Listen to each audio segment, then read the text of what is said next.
Coming up today on the Wisconsin Vegetable Gardener Radio Show, We're going to talk all about seed savings as well as summer cleanup for your garden. And we're going to talk to author and blogger John Markowski and more. plus your garden questions, and that all starts right now. It's the Wisconsin Vegetable Gardener Radio Show. Thank you so much and welcome to the program. I am your host, Joy Baird. Beside me is my wife, co-host, best friend, and gardening partner. Holly Baird. The WisconsinVegetableGardener.com is our website. You may be listening through the program through there, the TuneIn app, the Simple Radio app on WNOV 860 AM or FM 106.5 in the city of Milwaukee or anywhere in between. There's a number of ways in which you can contact us. One is the Ivy Organics 3-in-1 Plant Guard hotline, in which you can call in. Ivy Organic 3-in-1 Plant Guard naturally protects plants against damaging sunburn, insects, and rodents, protects newly installed plants and trees, shields pruned and damaged surfaces for use on your roses, fruit and nut trees, ornamental trees, and shrubs. This product is non-toxic, environmentally safe, and organic. For more information, you can visit ivorganics.com. You can call in anytime during the show to 414-444-5250. As well as you can email us at twvgshow@gmail.com. You can send us a tweet. Our Twitter handle is at twvgshow, as well as hashtag TWVG. So a number of ways in which you can contact us, and then you just take our name and put it in your favorite social media platform, and you will find us there as well. So there's a number of, we're going to go over a number of ways or the reasons why you should save your seeds or attempt to save some of the seeds in which you're growing this year. And it's a very important practice for gardeners. We don't practice it nearly to the extent that maybe we should. And there's other I think we do pretty well. And there's other people that go almost 100% seed saving. They never buy seeds. They bought seeds 25 years ago, and they've saved seeds every year since, and they've never purchased a seed since then. So what is the importance, and why should we decide to at least save some seeds of the plants in which we're growing in our garden? Well, one thing is that those plants have now become acclimated to their little ecosystem in your garden. So you want to save those seeds because you'll have better results next year, hopefully. So what that means is you've saved, for example, let's take a tomato plant, since everybody grows tomatoes. You've saved a tomato plant seed.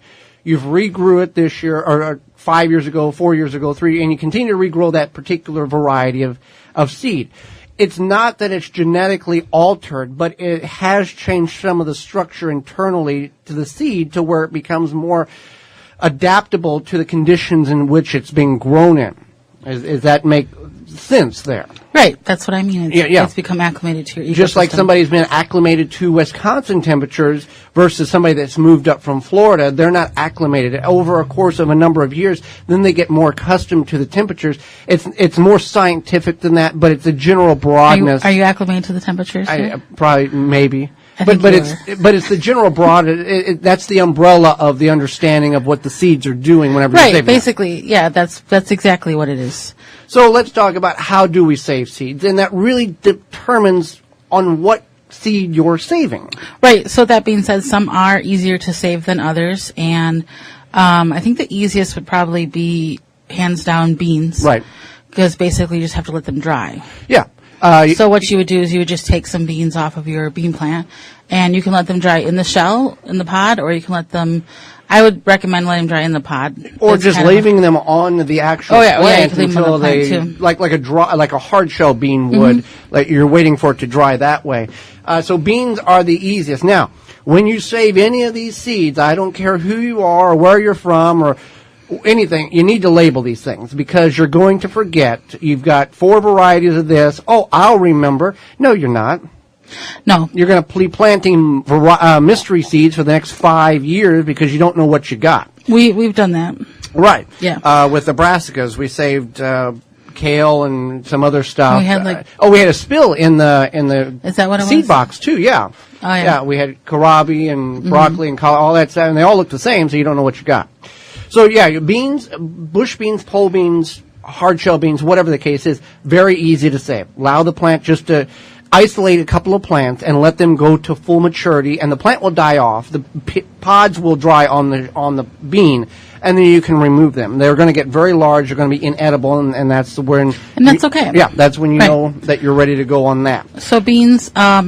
You said that lettuce is easy to save, so I'm going to let you explain that process. Lettuce in the spring and in the fall, predominantly in the spring, when you grow leaf lettuce, it will grow until the days get to a certain day length, and then the plant will begin to rapidly grow vertically and put a center stalk on to create what is called a seed pod. It's called bolting. So at that point, the lettuce becomes very bitter, at least the central vein of it. So many people will trash it or just let it be, but if you remove the leaves and cut the central vein out, it's still edible. You allow the plant to go to seed, and then you can capture those seeds, and then you can have tens and thousands of lettuce seeds. And if you do not capture those seeds and you allow it to go to seed, it will disperse the seeds on the ground, and you'll have a cluster of lettuce plants that will be coming up either late fall here or early spring next year, and that's called volunteering or self-seeding themselves. So we've got, you can take 4 plants and save the seeds on, you'll have enough lettuce seeds for the next 10 years, no question asked. And this is leaf lettuce. This is not head lettuce. This is leaf lettuce, and there's a variety of different reds and greens and purple leaf lettuces in which you can grow. Right, definitely. So that's a good way to save those lettuce seeds, and that's a way to get a lot of lettuce seeds. So maybe you can always give them to friends and family. I would say that tomatoes are easy to save. There's just a little bit of a process if you know the technique. Right. So tomatoes, as you know, if you've ever cut open a tomato, they have that gelatinous slime around the seeds. And that is, nature's designed that. So when the tomato falls on the ground in the fall, that gel stays there until it dissolves in early spring to where the seed is allowed to grow again. Yeah, and you can do that. You could take a slice of tomato, you could put it in the ground or in a pot or something, and then just leave it, and in the fall or in the spring it will grow tomatoes. That's something that you do see on Pinterest. That's not a lie. Right. So what you want to do is you want to take those seeds and you put them in a glass of water or jar or whatever you have. At what point do we wait for the fruit before we harvest it? I don't know. Until it fully ripes. Right. So it's almost rotting on the plant. Right, yeah, fully ripe. Of course. Anyway, so you want to take your seeds, put them in a glass of water, or if you have an old jar or whatever of water, and then you just leave it for a few days. It's going to kind of do this. You can cover it loosely with a coffee filter or something that is kind of porous. And then... Because you're going to have gnats. Oh, yeah, you'll have gnats. And then once it kind of does this fermentation type thing, and then you just rinse the seeds off, or you just dump them out into like a sieve. Make sure your sieve is small enough that the seeds don't fall through. Right, don't use your pasta. Right. Pasta. I mean, it goes without saying, but we've all done this. And then all the seeds fall through. Yeah. So you make sure it's a good sieve, and then rinse them off, and then you can put them on a plate, like a ceramic plate. Not a paper plate. Not a paper plate, because we've done that too, and all of a sudden your seeds are all stuck to the paper plate. So ceramic plate or dish or whatever, what have you. And then you label them while they dry, so you're not like, I'll remember what this is next week. Not. And then when they're nice and dry, then you can package them in a zip top bag or whatever. Even an envelope? Envelope, whatever you have, and then you're good to go. Now, the ideal location to store your seeds are in the crisper of your fridge. Now, we do not choose to go that route. We just keep them in like a Tupperware-made container and keep them in a cool place. Now, our seeds are probably not as viable as some people's seeds are because they stay in the car a lot, because when we travel to the gardens, I want to have the seeds ready to go in case I want to plant something, so I don't take them in and put them in the fridge every night, that type of thing. So if you can keep them cool, the longevity and the viability of that seed will be greater for a longer period of time. Our seeds are traveling seeds. Traveling seeds, yeah. Yeah. Let's talk about some moderately easy ones to save, and then briefly ones that we would not recommend you trying to save. Just get new from MI Gardener next year. Sure. So leeks and onions, but leeks and onions are a biannual, so you have to wait till that second year. So they're growing right now. You let them be. Don't touch them. And by June next year, they will have an incredible seed pod on them with thousands of seeds. and then you can save those seeds. And it looks pretty too. It looks like this pom-pom flower. And again, label them because they're both of the same family and their seeds are identical until you begin to grow them and see what develops in what form of the plant, bulb or stalk, leek versus onion. Difficult ones to say. Okay, so cucumber. I don't know why you said it was Cucumbers are very self. Oh, because they pollinate, right. yeah. So if you have they two can get plants cross-pollinated very easily. So it's not that it's hard to save the cucumber seed, you just might have a mystery cucumber. If you have only one variety, it's okay. Leave it on till the plant turns yellow or the fruit turns yellow and gets very soft and mushy, then you can save the seeds. If you have multiple varieties, they're going to most likely be cross-pollinated and you're going to get some morph variety. So it's just best to save the seed. Best to buy new seeds if you're growing multiple varieties. Mm-hmm. Definitely. Eggplant. It's difficult because the seeds are inside. Oh, the seeds are inside the fruit itself. So I wonder if you could just let that dry a little bit. I guess it would rot. You would have to wait to make sure your seeds are completely mature.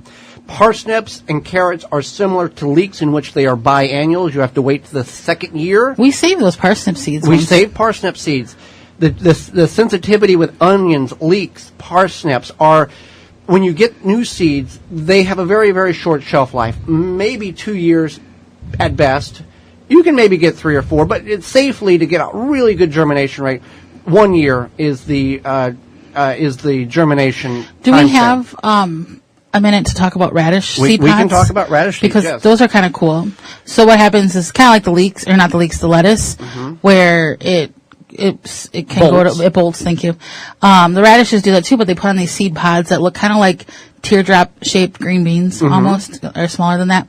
And you can eat those. Those are edible. But if you let them develop a little bit more, then they turn into seeds. Well, they don't turn into seeds, but they have seeds inside. You break them open, and they almost have a styrofoam-like consistency. You break them open, and there's 4 to 6 to 8 seeds inside that pod. But again, if you still have radishes that are bolting or growing in the garden that have that seed flower pod on, yeah, those are edible. And they taste exactly like the root, less heat intense than the actual bulb in which the plant. Yeah, they have a little spice to them, but not not too bad. Right, and you can go radishes right now. Put them in the ground 30 days, you're going to have more radishes before winter comes. And I think it's kind of cool how they produce like that. Yeah, and so when we come back, that's just Seed Saving 101. We want you to save some seeds, save some money, carry on the traits in which the plants that you like growing to regrow in your garden. For year after year. When we come back, fall is here, but the summer cleanup is beginning, and we're going to give you some advice on what you can, should, and should not do in your garden to get things prepared for next spring, right after this.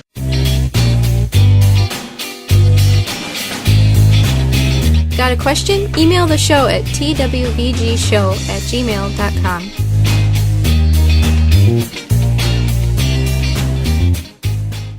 Mycorrhizae is a beneficial fungus from PlantSuccessOrganics.com that will greatly increase your plant's germination, ability, and healthier root structure. You can increase seed sprouting, root growth, and general plant germination. Mycorrhizae can be used with hydroponic root cutting, seed sprouting, cocoa coir, and soil. PlantSuccessOrganics.com carries powder, granule, and tablet form of mycorrhizae. Increase the level of mycorrhizae in your soil to give your plant the optimal opportunity to produce incredible harvests. For more information and to purchase, visit PlantSuccessOrganics.com.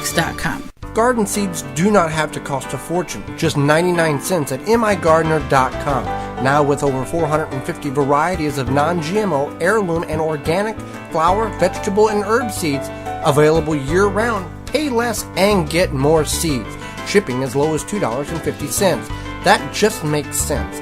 Go to migardener.com for seeds and garden needs, tools, and special blend fertilizers. migardener.com. It's that simple. Family owned and operated. The power of tree leaves. Leaves are packed with trace minerals that the trees draw up from deep within the earth. When added to your gardens, leaves feed the earthworms and beneficial microbes. Leaves also lighten heavy soil and help sandy soil retain moisture. They also make an attractive mulch in your flower garden. Shield and Seal vacuum sealers and the highest quality vacuum sealing products, unique black and clear and all black bags, protecting your produce and product better than traditional bags. Find out more at shieldandseal.com. Rebel Green, responsibly made natural products that are good for you and the environment. Made in the USA, plant-based, vegan, and always toxic-free. Find out more at rebelgreen.com. Use coupon code WIVEG15 to save 15% off your next purchase at rebelgreen.com/shop. Root Assassin, a garden tool that does all the root functions with its advanced shovel that has serrated edges on both sides. Find out more information at rootassassinshovel.com. Blue Mel's Garden and Landscape Center offers an awesome selection of high-quality garden and landscape products. We have just the plants you're looking for: annuals, perennials, veggies, herbs, and more. Plus, you can always count on us to answer all of your questions and offer expert advice. Blue Mel's also carries the largest selection of bulk landscape materials in the area. Enjoy a beverage from our coffee shop while your kids run around in our huge playground. Join our growing list of highly satisfied customers. Visit the garden center that offers everything you're looking for. Visit Blue Mel's today. Blue Mel's, 4930 West Loomis Road, 414-282-4220. The Wisconsin Vegetable Gardener Radio Show is brought to you by the following: Haas Tools, Tree Diaper, Root Maker, Seeding Square, Rebel Green, Dripping Springs Oil, Zaz Products, Shield and Seal, Pomona Universal Pectin. Find all sponsors at thewisconsinvegetablegardener.com and thank them for their support. Now back to the Wisconsin Vegetable Garden Radio Show with your hosts, Joey and Hallie Baird. Summer is nearly done, fall is about here, and winter is soon to come, so we need to get the garden prepared or as close to it so we're having less work to do in the spring, because there's that point in spring, and we've all done this, where we feel like we've got 100 things to do in 2 days in order to get things where they need to be. So today would be a good day to do some fall cleanup. Yeah, if you have nice and cool out. Nice and cool if you have the space, or if you're at that point in your garden. So summer cleanup, we want to. It's not when we say clean the garden up for fall, we don't mean completely take everything out, leave bare soil, walk away, see you in the spring. No, some of this is good because you're going to get rid of some plants. And then you're also going to kind of get your soil and things like that ready for the spring. So number one thing we want to do, and this is good right now, is you get rid of the plants that are diseased. Now, if your tomatoes, we'll start with that, have early blight on them. Late blight. Well, they're going to be both. Most likely it's early blight right now. And they're discolored and the leaves are beginning to fall off, or it's progressing up the plant, and they're still producing. Let them be. Let the tomato plants continue to produce. If you've got plants such as watermelon, cucumbers, pumpkins, squashes that have powdery mildew on them, and it's over the whole plant, and there's some fruit developing on it, it may not fully develop. You probably would want to remove those plants just to get rid of them. Or if you want to let them set until you see that the fruit will fully mature, we want to take both of those diseases, early blight, or if you get late blight later on in the year, and the powdery mildew, and put those in the trash. Don't put them in the street for municipal pickup. Don't put them in the compost pile. Just put them in the trash. Some people will say those diseases will not carry over. Oh, well, the late blight will if kept warm enough in the compost pile, but just dispose of them, get rid of them, so there's no possibility that so you're minimizing the opportunity of diseases coming back next year. Right. So that definitely, you want to just get rid of them. Another thing you can do is revitalize your potting soil. So if you have some containers out there and that this whatever's growing in there is done, what you can do now is you can take about half of, depending on the size of the pot. I would wait until the spring to do that, to remove half the soil. You can do it now if you have the small time. Containers. Yeah, if you got small containers, we're talking 1, 3, 5, 10-gallon grow bags, potting containers that have potting soil. You can do it anytime, really, but you have to think about it. Right. Want to preserve the soil that we're keeping in there until spring. The smaller containers that contain your potting soil, your compost, your potting mix, go ahead and get rid of that. You're not going to be able to revitalize it because of the small mass of material. So what you can do is you can dump that in your garden, like on an area of your garden. You can dump in your compost. You can fill in holes in the grass with it. Yeah. Whatever you want to do with it, but just obviously give it a repurpose of some sort. Don't throw it in the trash. I think this is important, is to pull weeds that may go to seed. Well, I want to go back to the potting soil. Oh. Yeah. If you're in large containers, 20, 30, 100-gallon grow bags, The larger the container, the less likely you have to revitalize the soil the next year because of the mass of soil. There's a lot of nutrients, a lot of microbes. Revitalizing it, you can add compost on top of that.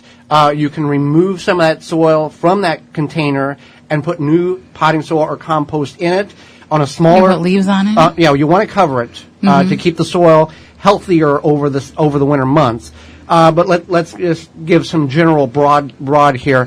15, 20, 30, 40, 50-gallon containers. Remove between 10 and 50% of the material and add new material in the spring. You can wait until spring to remove that material so you're not exposing the bottom portion of the container to the environment. Larger containers, you can just revitalize it with compost tea, soil tea, something like that, and fertilizer. Okay, so anyway, now you want to pull the weeds that may go to seed. You might want to do this now. If they haven't already. If they haven't already. We've got... Yeah, so that's something you want to think about now. Maybe not wait till your big garden cleanup day later on this month or next month. Don't feel bad if you have weeds going to seed. We have weeds going to seed ourselves. We're just as guilty. Yep. Now this is a fun one that you could do today. You can do this anytime. Just pour yourself a nice hot cup of coffee, go out to your garden, and think about what did well, what did not so well. Kind of plan ahead or just notate it. Maybe not even plan. Save the planning for some day in January when you're like having cabin fever, but maybe just notate, okay, I put this here and this here and this here. This had this issue. This did really well, whatever. And then you can kind of get an idea. So not when you're in January, you're like, what did I have in that corner? Think about it now, and then you can plan ahead later. Digitally or old-fashionedly, by pencil and paper, or take photographs of your garden right now, so you know what was what. Because again, the smaller the garden, it's more difficult to crop rotate. We understand that. The larger the garden and you have designated beds, you can rotate things around based on the sun exposure that they are requirements to grow. So keep that in mind. Because even us, who have the technology, the cell phones, the videos on our website, we have to go back and look and go, did we have tomatoes in this bed last year? Well, we have a list. We have a list. We have our garden beds numbered. But we have to go back because we don't remember. No, heck no. No. We have like 25 different areas. Yeah, and we've got videos and phone pictures and everything. So we feel, okay, when was that? Okay, that's right. So, yeah. Another thing is cover your garden center clearance. Right. So, okay, so in the fall or right now, I think, is today the first day of fall or is it tomorrow? I'm not sure. Not sure either. Anyway, so garden center clearance, they're going to put stuff on clearance. And so Blue Mills has done a fantastic job in this. They've put a lot of things on sale. A lot of stuff has moved already. But maybe you're in an area where you don't have Blue Mills and you've got big box stores or whatever the case is. So you get things like potting soil, compost, even like decorative stuff, whatever, that they want out the door, they want cleared out. And you can go there and you can get stuff on the cheap. And if it's an independent garden center, here's the key here. And you are a negotiator. You might be able to get a better deal on the products that's on sale now for 60% off than what what they're wanting to move it. So you can tell they get that look in their eyes like, I want this out of here. Yeah, right. John Coulter, host of YouTube channels Growing Your Greens, he has over 500,000 followers. He was a guest on the program season 1 last year. He went to a big box store and filled his hatchback up with about 24 bags of potting soil. Original price $8. He was getting them for $2 a bag. So the option and the opportunities are out there for a great savings to save on garden center or on garden products. And keep that in mind. And you may have to make a little room in the garage, but think of the savings in which you are able to, instead of paying, for his instance, $8 a bag, which he would never ever do, buying it for $2 a bag, you're getting 4 bags for the price of the original 1. So keep that in mind. And also, we're going to talk more intensely about this next week, but bring in the leaves. The leaves are an important aspect of gardening and covering your soil. We talked about we don't want to clean the canvas of the garden completely out because it exposes the soil to the environment. It can weather the soil. It can, when rain or snow, it can affect the soil and wash the soil away from the areas of the garden. So we want to bring the leaves in, cover it, because look in nature. What is the only thing that is exposed in nature? that doesn't have anything on it, desert sand, not soil. So prairies, woods, unagricultural farmlands, that type of thing, as something nature has provided to cover the soil to hold the healthiness of the soil in the ground. So summer cleanup, and you can do this anytime now till basically the fall, the snow happens. But cover the soil. Get your savings now. Go to your garden center. It's like going to the garden center is like going to a yard sale at 4:30 on a Saturday afternoon. I think if anything, what you want to do mostly is just get rid of those diseased plants, cover your soil, and think if you're going to do the bare minimum, cover your soil, and then get rid of diseased plants and think about what did well this year, what didn't do well. Just notate it so that you can plan for spring whenever you want. With the diseased plants, if you're unsure of if the plant was diseased because maybe it's already died and you're not familiar with the life cycle of that particular variety, go ahead and throw it out anyway. It's no sense to go, well, I guess it will be okay, and then you might harbor something over the winter months. Right. Yeah. So when we come back, a new author, he's just published his second book. John Markowski will be with us to talk about his experience with gardening and how he got into it, and his new book right after this. Use Twitter to reach Joey and Holly at TWVG Show or hashtag TWVG. The number one key to healthy, productive plants are the roots. Starting from seed to full-grown plants, rootmaker.com has the answer. From seed starting trays with an innovative design that air prunes the roots, creating a fabulous root system, never again will you have root-bound plants, to multiple gallon grow bag sizes to raised beds. Rootmaker.com has your grow needs covered. Visit rootmaker.com. Pomona's Universal Pectin is high-quality pectin that gels reliably with low amounts of any sweetener. If you're trying to reduce the amount of sugar in your diet, you'll love Pomona's Universal Pectin. Now you can make healthy homemade jams and jellies sweetened to your taste. You can use sugar, honey, or any alternative sweetener you'd like. Pomona's Universal Pectin keeps indefinitely when stored in an airtight container. Easy to use, versatile, and comes with directions and recipes in every box. Find out more and where to buy at PomonaPectin.com. Available at most natural food stores and online. Do you have a problem with deer or small herbivores eating your vegetation? There is a natural solution that is safe for your pets and family. Bobex is the answer. An environmentally friendly solution to protect your plants, will not wash off, and is guaranteed. Bobex Deer was independently tested against 9 known competitors and rated 93% effective, second only to a physical barrier. Bobex can be used on all types of ornamentals, trees, and shrubs. Ask for it by name at your local independent garden center. Find out more, visit bobex.com. BOBBEX.com.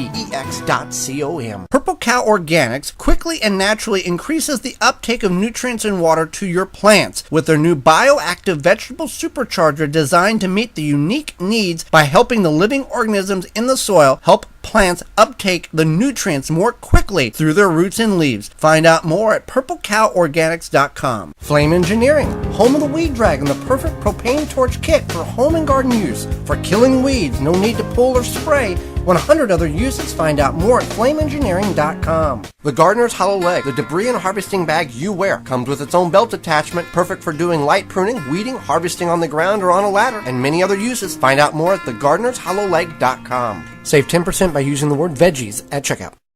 The Wisconsin Vegetable Gardener Radio Show is brought to you by the following: Flame Engineering, Eco Garden Systems, Bobex, Plant Success, Beans and Barley, Am I Gardener, Outpost Natural Food Co-op, Root Assassin, Manure Tea, The Gardener's Hollow Leg. Find all sponsors at thewisconsinvegetablegardener.com and thank them for their support.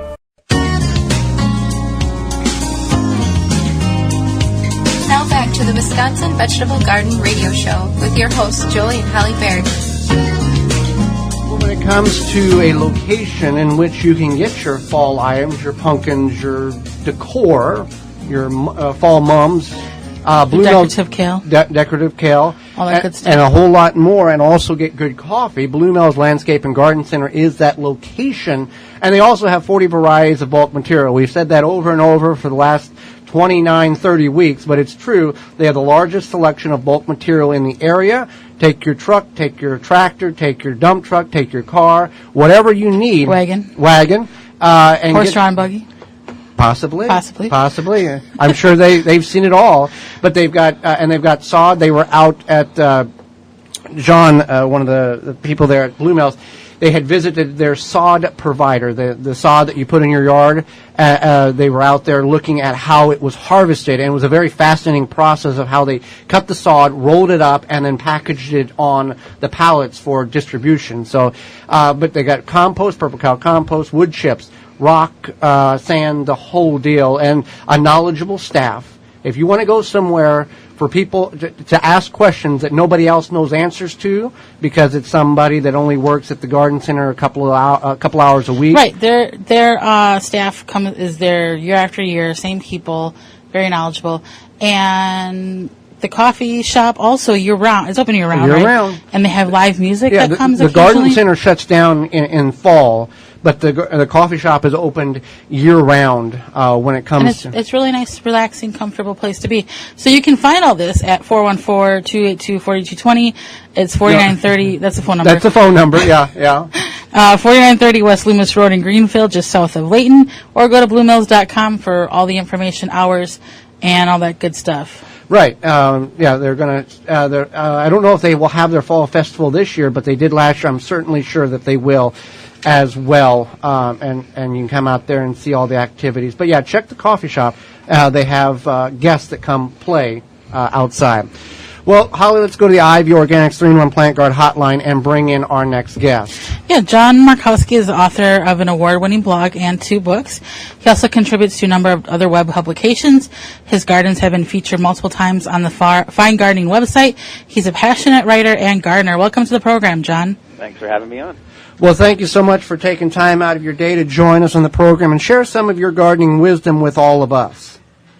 I look forward to it. Hopefully it's wisdom. It's most of the time it's more frustrating, but I look forward to it. Well, sometimes, John, and I tell Holly this a lot, we get tired of hearing ourselves say the same thing over and over, but to some individuals it's magical because it's information that they've told us, man, I wish we would have knew that 20 years ago. It would have made our lives so much easier. So we maybe are not familiar with how knowledgeable we may be when it comes to certain topics. Very, very true. So how did your passion for gardening begin? Tell your story so all of our listeners can get on the same page and understand your background a little bit. Sure. It doesn't start like I know so many others do, where as a child they had a grandparent who was a gardener, or parents who were gardeners, and they found that interest at an early age. For me, it didn't really exist. I did a lot of the cutting of the lawn, trimming of the lawn, cleaning up the leaves, that type of thing. But the idea of having my own garden or growing plants didn't really exist. And then when my wife and I were first married and we bought our first house, I quickly realized that I had a complete lack of ability to do anything inside the house. I couldn't fix anything. I wasn't very much of a DIYer, and I wrote about this in my book, and it's completely true. I was trying to hang a shutter on our house, and I fell off of the ladder. I fell onto our car and onto the ground, and I sort of had a mini meltdown, frustrated with the fact that, all right, I can't, I'm newly married, I have this new house, and I can't do anything around there. And almost magically, I sort of looked around outside and thought, wait a minute, I can't do too much damage out here. If it's digging a hole and planting, I can't blow up the house or anything. And it literally started like that. I remember going out and buying a holly to plant in our front bed, and it literally grew from there. It was kind of finding that passion, and while it didn't explode at first, it was just a slow build. So it would go from there. I was buying a book. From there, I was buying a more detailed book. I was starting to, do plantings in the morning before work. I was sneaking, books at work to read about perennials, and it kind of just slowly grew from there. One of the books I like to say that really pushed me to the next level was it's the Well-Tended Perennial Garden by Tracy DiSabato Oust. I think that's how you say her name. Which really got into the detail about how to tend to perennials, from pinching to cutting back to winter interest, and that really took it to a whole nother level, to the point that it became an obsession. That's great. Now, you like to grow perennials, obviously.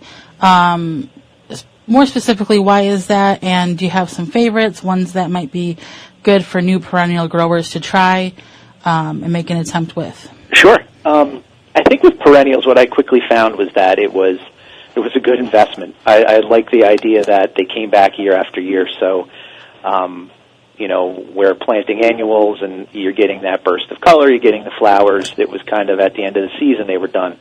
I like the idea of, if I was going to invest my time, I would be paid off for years to come.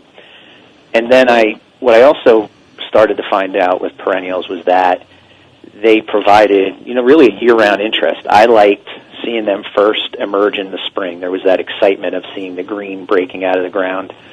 I enjoyed just seeing the foliage grow. And then it would flower, and then even after flower, I'd like seeing dry seed heads, and even certain perennials look good into the winter covered in snow. And so I just started to realize that was what I enjoyed the most. And then over the years, what I found is that each of the perennials kind of had its own story for me personally. I remember where I bought it, where I first planted it, when it first bloomed, that type of thing. So I enjoyed the story behind perennials, and it's really continued to this day. In terms of some of my favorites, I live in Zone 6B in New Jersey, and I live in a somewhat rural area, so we have a lot of deer. I'm on about 2+ acres. And when we first moved here, I was naive to think I could grow anything I wanted. Quickly realized the deer eat everything, and that we also have really poor drainage where I'm at. We have a high water table, so they don't drain well. So it took me some years to realize, you can't force something in that doesn't work there. So I just kind of went with what the conditions, what plants would work in those conditions, which usually ends up being native perennials. So some of my personal favorites, I love Joe Pieweed.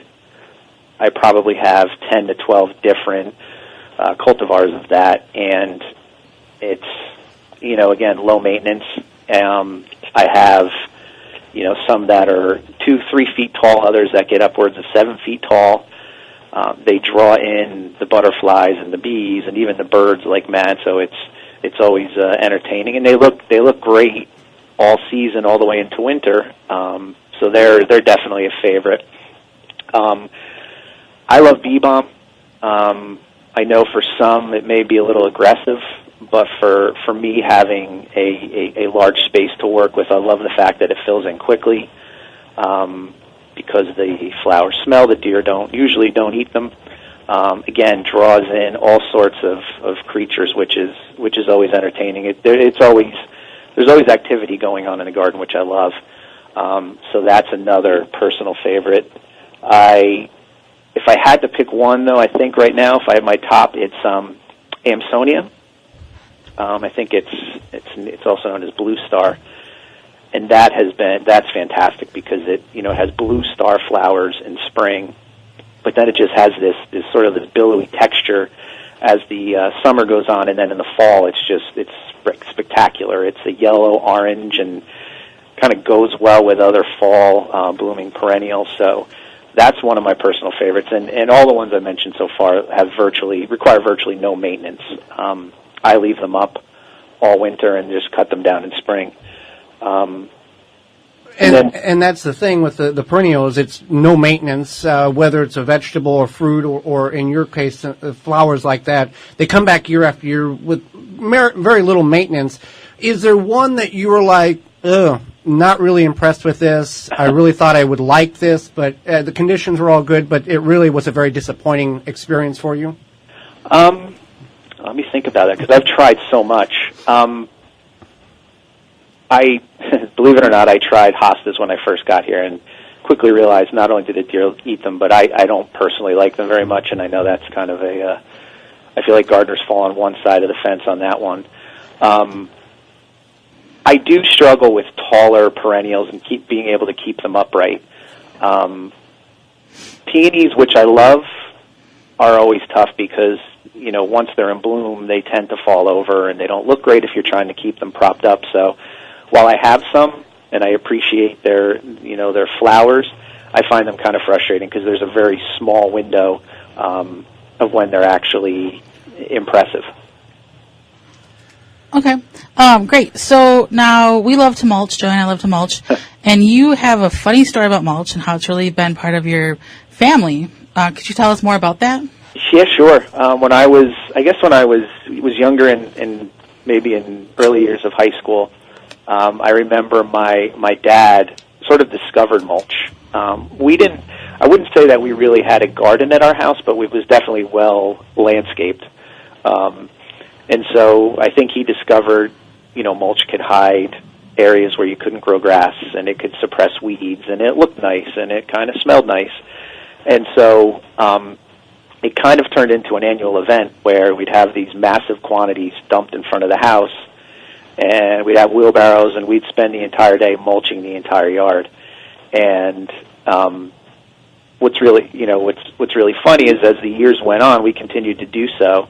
And then as he got older and I got older and moved out and was married, it became more difficult for him to do. And I think to sort of crown the entire process, he declared a day to be a mulch party. And so we all came, and, you know, they made us food, and myself and my brother-in-law, we mulched the entire day, and it was sort of the end of an era of mulch. And I wrote about this in the book. I still think of that day very fondly because my wife was pregnant with our first child at that point, and I'll always remember coming into the house. It was super hot. We were all drenched after mulching all day, and was able to see. It was almost like the realization of the fact that we were going to have a child very soon hit me, and in fact, he was born, I think, 3 days later. So I always associate mulch with the birth of my first son, but it was definitely a big part of our landscape growing up, and I can remember getting down on my hands and knees, and we filled in every single area that was possible. So it was, still has a place in my heart. Well, I'm glad that you still like to mulch. My grandfather, as a child, he was forced to pick wash tubfuls of blackberries, and to this day, he will not eat a blackberry anything because it would just ruin him for life. So I'm glad that you still like to deal with mulch, even with that, growing up that way. For sure. Your newest book, Seed, Grow, Love, Right, isn't just about gardening. It's not a gardening-specific book. What is the book really about? I guess you could say it's sort of a memoir, and what I found was once I started gardening, I discovered that I liked photography, and then I discovered that, you know, I think I might like writing about my garden, so I started a blog to sort of just capture the day-to-day of the garden, you know, the good and the bad and the ugly. And the more I posted on the blog and the more I started writing, I sort of rediscovered this joy that I had of writing, because I went into college as a journalism major, and I wrote a lot in high school, and I sort of lost that writing thing. So the book kind of goes through, it's maybe 40 plus short stories of my life and moments that sort of impacted me and led me to where I am today. You know, from cleaning up the leaves with my dad to the mulch story we just talked about to, you know, specific moments in high school, through the discovery of gardening. I mean, it's the common theme, I think, running throughout was how I discovered the joy of gardening and where it took me. And so while it's not a gardening book in that I kind of hope it shows others, you know, here's how you can find your passion. Here's how I did it. You know, I'm not outlining specific steps to be able to do so, but I'm hoping by telling these stories and recounting moments from my childhood and so on and so forth, it kind of gives people a jolt to take a closer look at their own lives and see, oh, you know what, this is something I enjoyed when I was a child, and maybe I still like that. And it's kind of taking baby steps to get where you want to go rather than trying to find that big aha moment. Definitely. So how can we find out more about you? Well, the book is on sale on Amazon right now.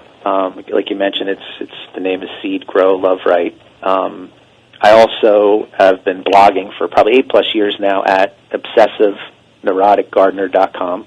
It's a lot of words there, and I don't know that I love the URL I chose, but it was too late.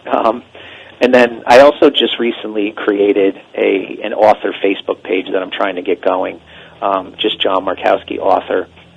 And really what I'm finding is I kind of have diverged into two different paths. I'm writing about my garden, taking pictures of the garden, but I also find that I'm enjoying writing about, beyond gardening. I'm writing about being a father, writing about being a husband, and just sort of writing about getting older, that type of thing. So I'm kind of gone off in two different paths there, but those are probably the best places to find me.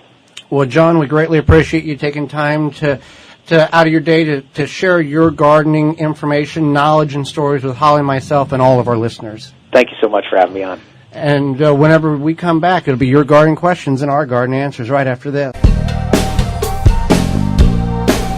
If you have a gardening question, now is the time to call in on the ivorganics.com 3-in-1 Plant Guard hotline at 414-444-5250.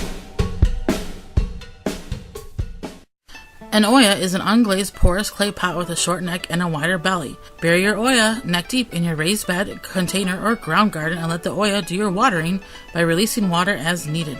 How? By soil moisture retention for all you techies out there. This is an eco-friendly, efficient, ancient way to water your plants using up to 70% less water than other irrigation methods. It saves you time and is easy to install. Find a retailer through DrippingSpringsOyas.com. Smart watering, easy gardening.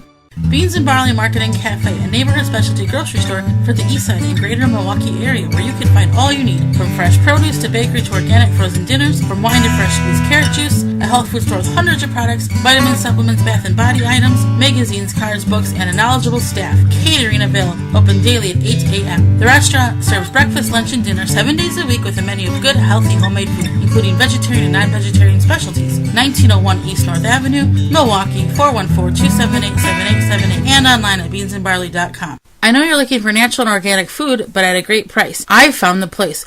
Woodman's has what you need. Woodman's offers a huge natural and organic selection with some of the area's largest organic meat, produce, and dairy departments. Shop consciously, but it won't break the bank. They have aisles of all the organic food, snacks, and treats you've been looking for, so you and your family can eat healthier without overpaying. Visit their Milwaukee area store locations, Kenosha, Menominee Falls, Oak Creek, and Waukesha, or visit woodmans-food.com to find the nearest location to you. Zaz Products, offering great quality supplements that can help personal health and increase longevity. Committed to bringing you the highest quality products at the lowest price. Find out more at zazproducts.com. Tall Earth Wood Treatment, all-in-one preservative and stain, offers lifetime protection and creates a unique silver-aged wood finish. All ingredients are non-toxic, eco-friendly, perfect for garden beds and veg trucks. Find out more at tallearth.com. Free shipping on all orders. Use coupon code WISCONVEG to save 15% off orders placed at tallearth.com. Blue Mel's Garden and Landscape Center offers an awesome selection of high-quality garden and landscape products. We have just the plants you're looking for: annuals, perennials, veggies, herbs, and more. Plus, you can always count on us to answer all of your questions and offer expert advice. Blue Mel's also carries the largest selection of bulk landscape materials in the area. Enjoy a beverage from our coffee shop while your kids run around in our huge playground. Join our growing list of highly satisfied customers. Visit the garden center that offers everything you're looking for. Visit Blue Mel's today. Blue Mel's, 4930 West Loomis Road, 414-282-4220. The Wisconsin Vegetable Gardener is brought to you by the following: Handy Safety Knife, BioSafe, Tall Earth, Chapin International, The Plant Booster, Ivy Organics, Woodman's Market, Blue Mel's Landscaping Garden Center, Purple Cow Organics. Find all sponsors at the WisconsinVegetableGardener.com and thank them for their support.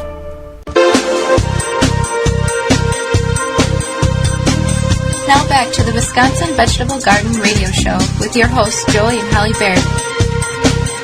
Ivy Organic 3-in-1 Plant Guard naturally protects plants against damaging sunburn, insects, and rodents, protects newly installed plants and trees, shields, prune, and damaged surfaces for use on your roses, fruit, and nut trees, ornamental trees, and shrubs. This product is non-toxic, environmentally safe, and organic. You can visit ivyorganics.com. You can call in right now or anytime during the show with your question or comment to 414-444-5250. And you can also email us at twvgshow@gmail.com. Twitter handle, TWVG Had questions come in on all platforms this week. Terry says, hello there. I've got 10 by 20 trays I purchased that are 2.5 inches deep. Normal seed starting trays. Is that deep enough for lettuce and spinach? What type of soil do you recommend? And then we'll answer those questions, and she said, I picked up a few of the Happy Leaf grow lights last spring, and I'm intrigued with the idea of setting up a grow area in the house. Thanks for all your great information. So, yeah, the 10 by 20 trays are that 2.5 inches will be deep enough as long as they're filled to the brim. Mm-hmm. And we feel that as long as you use a good potting soil mix, something like by Purple Cow, then that would have success. Right. Now, the thing you want to keep in mind is with any type of potting soil, you might have fungal gnats, so you'll need to rid that problem. You can either bake your soil in the oven or in the microwave. There's recipes online. It doesn't disrupt the microbial or nutritional value of the soil. It just kills any insect eggs that might be in there, and it will work. You can grow leaf lettuce, you can grow spinach, you can grow a lot of things, but those two items, leaf lettuce and spinach, would work very good in the 10 by 20 trays. Let's go to the Ivy Organics 3-in-1 Plant Guard hotline. Caller, you're on the air. Hello? Hello, caller. Yes, you are on the air. I'd like to know if it's a bad time to cut back mugo pine bushes. What kind of pine bushes? Mugo pine bushes. About how old are these bushes? About 20 years old. Okay. As Holly comes up with that information, we appreciate you calling. And I don't know the answer to that. Holly, what do you know about mugo pine bushes? Taking a look here. Okay. In regards to, while we're looking at that, I'll finish up the question in regards to the seed starting trays. Again, you want to have, since you have the Happy Leaf, you don't have to worry about sun exposure. The Happy Leaf will do its job. You just want to keep the soil moist and hydrated so the plants can uptake the nutrients in that potting soil regularly. I'm not finding much information. We might have to answer that question first next week? Yeah. Okay. Could you just tell me what station this is? It's 860 AM WNOV or 106.5 FM. And what is it AM? I'm on AM and getting it. Oh, it's 860. FM? AM, 860 AM. Yeah, your WNOV. Thank you. Thank You're you. welcome. Yeah, we'll address that question because sometimes we don't have the answer. We don't know everything. And we're not going to just make up an answer to satisfy the caller for an immediate gratification. We want to get the right answer to the gardener so the proper steps can be taken in order to do what needs to be done correctly. So we had another question that come in this week was, how do I deal with creeping Charlie in my yard? I nearly have a complete corner covered in creeping Charlie. Number one, what is creeping Charlie? Creeping Charlie is a ground weed, basically. Yeah, very invasive, very intense. And it's super evil because it makes this like web of roots underneath the soil. It propagates, it can go 3-4 feet, pop up and root again and grow. Right. So it's considered a weed, it's part of the mint family. Mm-hmm. So there's a few different things you can do. One is you can pull it, but you have to pull it early. So at this point it's too late. At this point it's too late. It will die over winter, but it'll come back. So whatever. In the spring you want to pull it. You can use things like borax, but you have to look that up online, how to use borax to get rid of it. You can smother it as much as possible, so you can mulch it. You can also use a harsh chemical to kill that whole area, and probably you will have to reapply it time and time again until the under the soil roots expose themselves, regrow, and you're trying to kill everything out. So, but the good news is a lot of people have creeping Charlie, so you're not alone. Yeah, but there's organic and chemical, and sometimes we recommend the chemical application in order to get things in check. get in somewhat regularly or somewhat frequently, I guess, is why do you not weed? Well, there's two folds to this particular question, and if you watch our videos on the website, the WisconsinVegetableGardener.com, or follow us on YouTube or Facebook page under the same name, you will see that in particularly this year, we have a lot of weeds in the garden. We try to do our best to mulch with shredded leaves, whole leaves, chemical-free dry grass clippings, that type of material, even cardboard, to suppress the weeds and increase the water moisture capacity in the soil. We've had a tremendous amount of rain, as we continue to say that over and over again, and the weeds have gotten very large, and we haven't spent time weeding. Now, with that said, yeah, you could have a pristine garden with no weeds, just the vegetation in which you're growing. That's fine. There are a couple of lines of thought with this particular logic. One is you're opening the soil up and exposing the soil to the atmosphere to allow it to dry out quicker. Now, this is if you don't use some type of mulch material. Secondly, you're inviting or opening up the opportunity for insects to find the vegetation or the plants that you're growing specifically if you have nothing in the garden except for those particular plants. So some people in the gardening world and on YouTube and are really reputable gardeners, they go with leave the weeds in and allow the plants in which you're growing to be the survival of the fittest, essentially. One, you're not exposing the soil to the atmosphere because you're allowing vegetation to grow on it, just like a prairie. If you have weak plants, then those weak plants are most likely going to get choked out by the weeds in which you are not removing.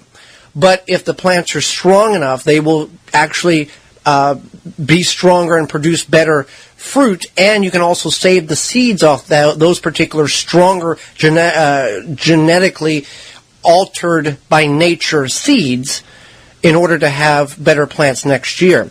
So there's two rules of thought. You can weed, you can not weed, you can expose the soil to the atmosphere, or you can leave it covered and kind of create an ecosystem in amongst your vegetables with grasses, weeds, some not good weeds, some okay weeds, that type of thing. So we try to weed, yes. But at just like everybody else, there's times when it just does not allow us to get in the garden for life in general. So take that into thoughts. And also, bad bugs will attach themselves to weeds and not your vegetation, the plants you're growing. We are out of time, and we certainly appreciate yours. Miss any portion of this program or want to revisit it in its entirety, you can do that by going to the radio tab on the website, the WisconsinVegetableGardener.com, and scrolling through and finding the particular episode that you want to watch in video form and or in podcast form. You can certainly go to Stitcher, Podomatic, iTunes, Google Play, TuneIn, and a variety of other podcast-providing websites, and simply search the Wisconsin Vegetable Gardener, and you will find hundreds of our episodes there. You can also find specific individual interviews and segments in those particular locations, as well as under the Highlight tab on the website, the WisconsinVegetableGardener.com. Programming note, join us next week when we're going to discuss pumpkins. There's more to pumpkins than jack-o'-lanterns, and we're going to go over some varieties of pumpkins that are available and what you can do with them in addition to getting the jack-o'-lantern pumpkins that we're all familiar with to carve, as well as leaves in the garden, the powerful nutrient value and importance to having leaves, utilizing them in the garden, as well as Marissa Larkins will be with us. She is a sustainable agricultural specialist. She will talk about building the soil and ways to keep it healthy all year long. For Holly Baird, I'm Joy Baird. Until next week, we will see you in the garden. You've been listening to the Wisconsin Vegetable Gardener Radio Show. Tell a friend and join Joy and Holly again next week so we can all grow together. The Wisconsin Vegetable Gardener Radio Show is a production of the WisconsinVegetableGardener.com in association with WI Garden Media, broadcast live from the WNOV 860 AM and the W293CX 106.5 FM, Courier Communication Studios in Milwaukee, Wisconsin.